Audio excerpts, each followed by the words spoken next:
नमस्कार दोस्तों। नवरात्रि का प्रत्येक दिन कुछ अलग होता है और इन दिनों में माता के अलग स्वरूपों का पूजन श्रद्धा भाव से किया जाता है।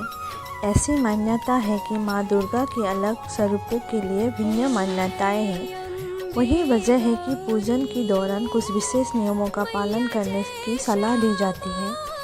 माँ की इन 9 स्वरूपों के बारे में हम नियमित रूप से आपको बता रहे हैं।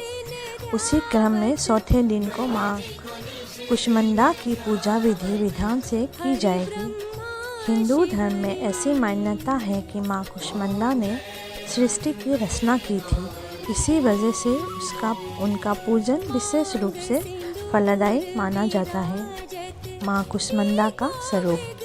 कुष्मांडा एक संस्कृत शब्द है जिसका अर्थ होता है कुम्हारा, यानी जिसके पेठा बनता है वो फल। इसी कारण माता को प्रसन्न करने के लिए कुम्हारा की बलि देना शुभ माना जाता है। अष्टभुजनों में माँ कुष्मांडा देवी की पूजा करने से सभी कष्टों से छुटकारा मिल जाता है और सुख संपत्ति की प्राप्ति होती है। माँ कुष्मांडा की स्वरूप बहुत ही निराला है। इनकी 8 भुजाएं हैं। माँ के हाथ में एक जपमाला है और माँ कुष्मांडा का वाहन सिंह है। माँ कुष्मांडा का पूजा विधि। नवरात्रि की चौथे दिन ब्रह्म मुहूर्त में उठकर नियमित कर्म से मुक्त होकर स्नान करें। इसके बाद विधि विधान से कलश की पूजा करने के साथ माँ दुर्गा और उनके इस स्वरूप की पूजा करें। माँ कुष्मांडा को सिंदूर, पुष्पमाला, अक्षत आदि चढ़ाएं। इसके बाद घी का दीपक और धूप जलाकर माता की मंत्र का 108 बार जप जरूर करें। विधिगत दुर्गा सप्तशती की पाठ करें और दुर्गा चालीसा का पाठ जरूर करें। माता का इस विधि से किया गया पूजन सभी समस्याओं का हल निकालने में मदद करता है। माँ कुष्मांडा के लिए भोग। नवरात्रि के चौथे दिन यदि आप माँ कुष्मांडा को मालपुए का भोग लगाएंगे तो माता की विशेष कृपा दृष्टि बनी रहेगी। मान्यता है कि माँ को मालपुए का भोग लगाने से भक्तों का मनोबल बढ़ता है और उनमें आत्मविश्वास की पूर्ति होती है। भोग लगाने के बाद माता की प्रतिमा के सामने जल से भरा पात्र जरूर रखें। मान्यता है कि जल के बिना भोग अधूरा होता है। कौन सा रंग शुभ है?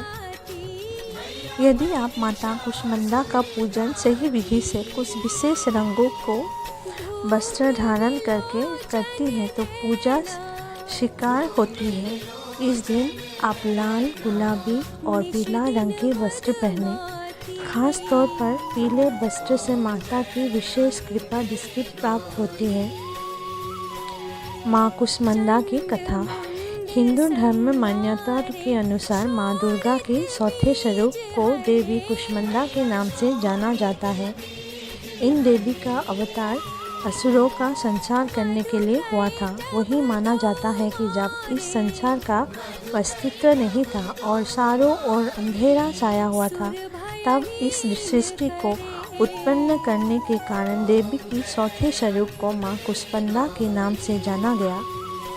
इसी कारण माँ कुष्मांडा को आदि स्वरूपा कहा गया है। देवी की 8 भुजाओं में क्रमशः कमंडल, धनुष, बाण, शंख, चक्र, गदा, सिद्धियाँ, निधियों से युक्त जप की माला और अमृत कलश शोभित है। पौराणिक कथाओं के अनुसार देवी कुष्मांडा के शरीर की समान सूर्य के समान है। मान्यता है कि जो कोई सच्चे मन से देवी कुष्मांडा की पूजा पाठ करता है उससे माँ प्रसन्न होकर समस्त रोग शोक का नाश कर देती है। साथ ही इनकी भक्ति से मनुष्य की बल, आयु, यश और शास्त्र में वृद्धि होती है। विधि को बताने में अगर मेरे कहीं पे भी कोई त्रुटि हुआ हो तो माँ मुझे क्षमा प्रदान करे। जय माँ दुर्गा।